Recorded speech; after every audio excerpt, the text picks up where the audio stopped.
freedom fighters, freedom lovers, and those who just want stuff for free. Greetings and hello. It is I, once again, your humble, undocumented, conservative social studies teacher whose personal opinions are controversial because the corporate media says so. Mr. Palumbo, and this is the last episode of 2023 of the Professor Liberty podcast. Thank you so much for tuning in, folks. I always appreciate it. Boy, the last few episodes have been bangers. You guys have really enjoyed the last few episodes, which makes me nervous because I'm going to try something new today. So I'm a little nervous. I hope you guys like the show. I worked really hard on it. If you're feeling really froggy, you can leave me something, a message, a review, a critique. Email it to professorliberty1776@gmail.com. That's professorliberty1776@gmail.com. I just checked the email this morning. If you guys are new to the show, if you like the show, please give me a 5-star review on Apple Podcasts. A written review would be even greater. Like I said, more and more people are listening to the show, which I'm very excited about. But if you like this material, I humbly ask that you share it with your friends, share it with your homeschool communities. If you just like listening to podcasts, if you're a trucker and you need something to listen to, whatever. Share this podcast, share the Professor Liberty podcast, so we can go throughout the land and proclaim liberty. You can also hit me up on Facebook Messenger. I check that quite often. That's an easy way. Now, I'm on Twitter. I'm not going to call it X. It's Twitter. Whatever. You can hit me up there. Okay, today I thought we would do something different, and man, have I been working on this episode. I've been working on this, it's got to be at least a year. It took forever to come together. Today we're going to once again dive into American popular culture, but instead of dissecting a song, which we've done in the past, we've done quite a few episodes of looking at songs, war protest songs about the culture, and I've got a couple other songs I would possibly dissect later on in the future. But today we're going to look at a movie, and it's a Western movie. Today, the show is called The Man Who Shot Liberty Valance. And we're going to look at the movie from 1962 by the same name. You know, like literature, songs, and poetry, film can also be an influential art form. And I have to be honest, and all of you guys probably know if you've followed the podcast from the beginning, I'm quite the film buff. I'm quite the movie buff, right? I mean, I'm always bringing up quotes. I'm quoting movies from the 80s and the 90s, maybe some 70s. But, when you get to the 2000s now, that's when my knowledge of movies starts to drop. I'm definitely a 60s, 70s, 80s, 90s kind of guy. Anything past 2010, I'm probably not going to have that much of a knowledge on. A couple of years ago for New Year's Eve, which is almost the same time this podcast is being published, we played a trivia game, and once movie trivia hit, everyone stopped playing because I got all the answers right. So everyone just stopped playing. I guess they got bored. I don't know. But anyway, I want to try this. So in this episode, I'm going to play the role of a movie critic, which is something else I kind of wanted to always do, right? Sometimes I go on that IMDb website or Rotten Tomatoes, and I like reading the reviews. And I always thought to myself, it'd be fun to, I know this is sounding totally geeky, but I'm sure there's hobbies you guys would like to do. And I just think movie critic is an interesting profession. But this is not really going to be a movie review in the classical sense. It's more of a dive into what this movie says about America during a certain time period, and what does it say about American history, and what does it say about being a man. Now again, film is very influential, especially for young people, and we've talked about this on the podcast before. I'm a big fan And I'm a big believer in storytelling and presenting archetypes for young men and young women to aspire to. This is what the Greeks knew. This is what the Hebrews knew with their Bible. You tell stories and you teach lessons about virtues through stories. So film is very influential in this case. The movie, The Man Who Shot Liberty Valance, came out in 1962. It's a classic American Western directed by John Ford and starring John Wayne, James Stewart, and Lee Marvin.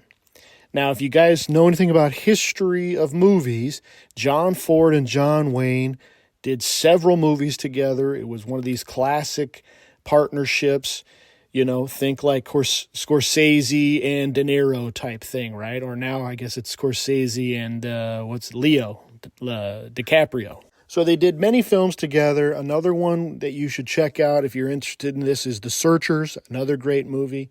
The film is set in the American West in the late 19th century, and a Western territory, is preparing to vote on statehood.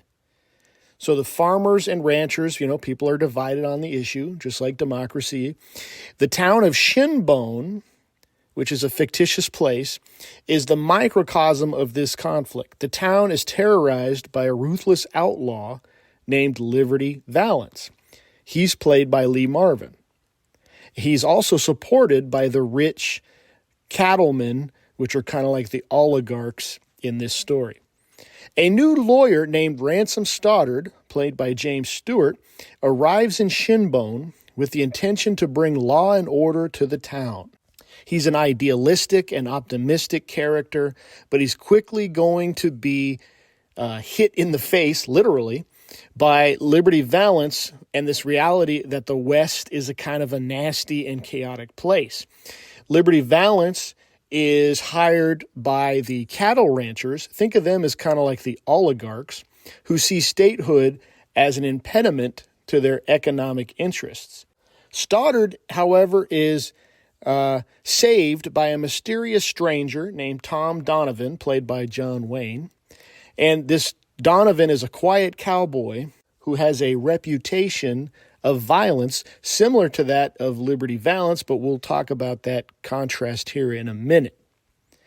The Man Who Shot Liberty Valance portrays a time in American history when the West was still a frontier land. In fact, in the very beginning of the movie, Ransom Stoddard quotes that famous Manifest Destiny, "Go West, young man," right? The frontier, the Western frontier, is a place of lawlessness and violence, but it also is a place where someone can find great opportunity and freedom. And the film shows how the West was transformed from wilderness into a civilized society. At the end of the movie, Stoddard's wife says that when we first came to this place, it was wilderness, and now it's a garden. And she asks her husband, "Aren't you proud of this fact?" So let us analyze some of the main characters of the film. Ransom Stoddard, again, played by James Stewart, he represents idealism and optimism of the American frontier. He believes that law can be used to bring peace and order to the West. And throughout the whole movie, his character represents civilization, education, law, and order. However, this symbolism is quickly contrasted with what Liberty Valance represents. In the scene where Stoddard starts to retell the story of him coming to the town of Shinbone, we see that the very first time we meet Stoddard, he's being robbed by Valance in a stagecoach. Now, again, there's a lot of symbolism in this first encounter. Angered by how Valance and his goons are treating a widowed passenger, Stoddard challenges them with this, "What kind of men are you?" For this outburst, Valance quickly shows the naive lawyer what kind of man he is and smacks him in the face, and he falls to the ground. Valance finds Stoddard's law books. He rips pages out of these law books with contempt, and he tells Stoddard, who's still lying on the ground, "I'll show you Western law." After that, he proceeds to beat him within an inch of his life. Stoddard's life is only saved when Liberty Valance's goons stop him from beating him because they have to get out of there so they can get away with their crime. This is where Donovan comes in. Donovan and his companions find Stoddard and bring him to town. When discussing the conflict with Liberty Valance, Tom Donovan advises Stoddard to learn how to use a gun. Stoddard replies, "I don't want to kill him. I just want to put him in jail." However, as the film progresses, Stoddard soon learns that the West is a harsh and unforgiving place, and that violence is often the only way to resolve disputes. Stoddard's transformation from an idealistic lawyer to a ruthless gunman is a reflection of the challenges and the realities of life in the American West. James Stewart really plays his role with perfection. I mean, he captures the idealism of young Americans, especially young Americans coming east or coming from the east and moving west, and they're bringing their ideas of certain way of life with them, right? And I think James Stewart really shows that idealism and possibly that disillusionment that comes later that many people traveling from the east into the west often probably experienced. The character Tom Donovan represents the rugged individualism and self-reliance of the American frontier. He's a man of few words, but he's also a man of honor and courage. And this is where he and Valance are different. You see, Donovan is fiercely loyal to his friends and family, and he has a strong sense of honor, and he's willing to do whatever it takes to protect his friends and family. John Wayne's portrayal of Donovan is a classic example of the traditional American masculine ideal. He is a strong, tough, courageous, and independent man who is guided by a sense of honor and ethics. He's also a natural leader who's willing to take responsibility for his actions. One of the famous lines in the movie, which is among many, is when Donovan tells the idealistic Stoddard, who still wants to use law to settle disputes, he replies, "Out here, a man settles his own problem." And for many decades, this archetype of the American man was standard in American cinema. This portrayal of the strong, independent, silent type was a staple in both television and movies up until the late 60s. After that, this, stand-up protagonist kind of gave way to this ambiguous anti-hero, which is so prevalent today. Unfortunately, this model of American man has all but disappeared in movies today. Today's movies portray men as fragile, unable to overcome their demons, whiny, and they often play second fiddle to the strong feminist character who doesn't need help from a man. And what about the character Liberty Valance? Valance represents the lawlessness and violence of the American frontier, and Lee Marvin plays him well. He's a large, imposing man, like Donovan, and he's not afraid to use violence like Donovan. However, while Donovan uses violence to keep the peace and to protect his friends and family, Liberty Valance uses violence solely to get what he wants. He's unpredictable. He's violent. He's a bully. He terrorizes the common folk who aren't strong enough to stand up against him. In this sense, he represents the common evil of the world, especially the evil that comes with no real government stability, no real competent law enforcement. And even though he's a criminal and a stagecoach robber, Liberty Valance is used and supported by the cattlemen in the movie. These cattle ranchers use him to intimidate and control the farmers and other ranchers to avoid statehood. I think this is an interesting aspect of the movie because these cattle kings don't really have much of a face in the film. You don't really see any of these cattle barons, we can call them. Yet, this kind of stuff happens today, doesn't it? Big, rich, special interest groups using their money and influence to intimidate and control people. That's still prevalent today. And I also think it's interesting that his name is Liberty, yet he's an agent of chaos. The Wild West is cemented in American mythology, and many see the West where it was a place of libertarianism, right? This is where libertarianism flourished. Little to no government, maximum freedom.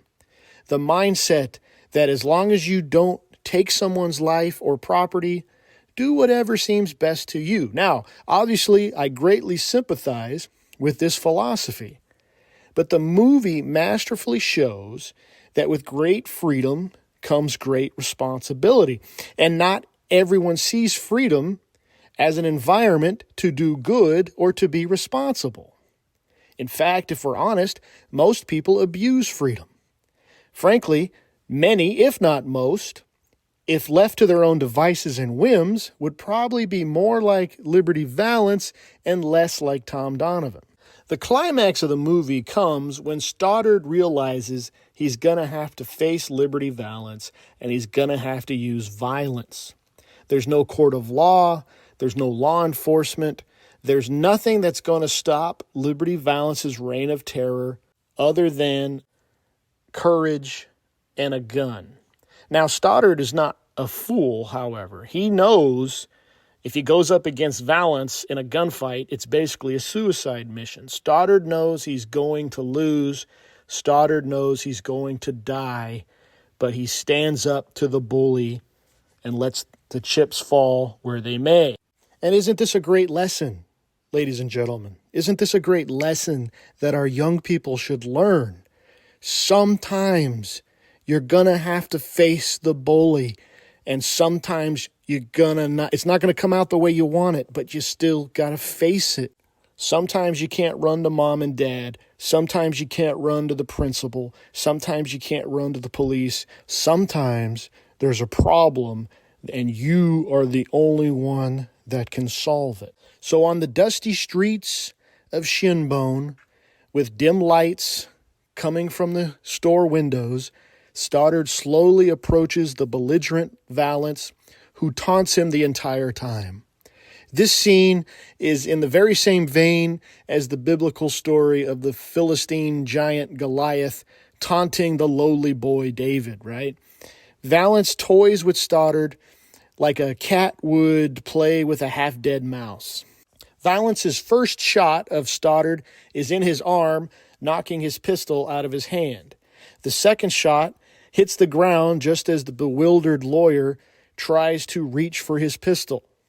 Finally, Valance tells Stoddard, "All right, dude, this time right between the eyes." Now, in the movie, Stoddard quickly shoots and seemingly vanquishes Valance. At least that's what the audience is supposed to believe.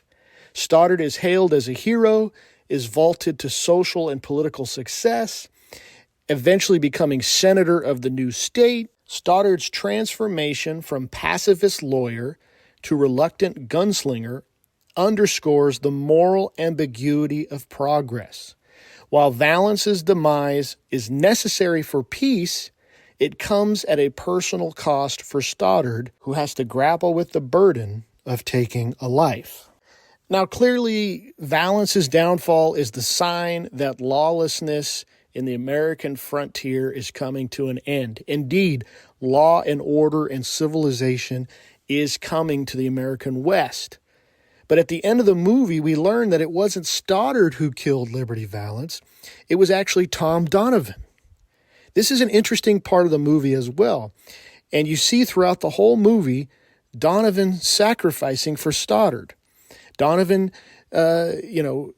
gets the girl that Donovan wanted. Stoddard takes credit for bringing peace and civilization to Shinbone, yet it was all due to Donovan, not Stoddard. Donovan even sets out to ease Stoddard's conscience by confessing at the end of the movie that it wasn't he who actually killed Liberty Valance, it was Donovan. Now, this is not to say that Donovan was a virtuous saint, but there is a weird dichotomy in the movie where as Stoddard ascends into, in the movie, Donovan kind of descends, and it mostly circles around the woman.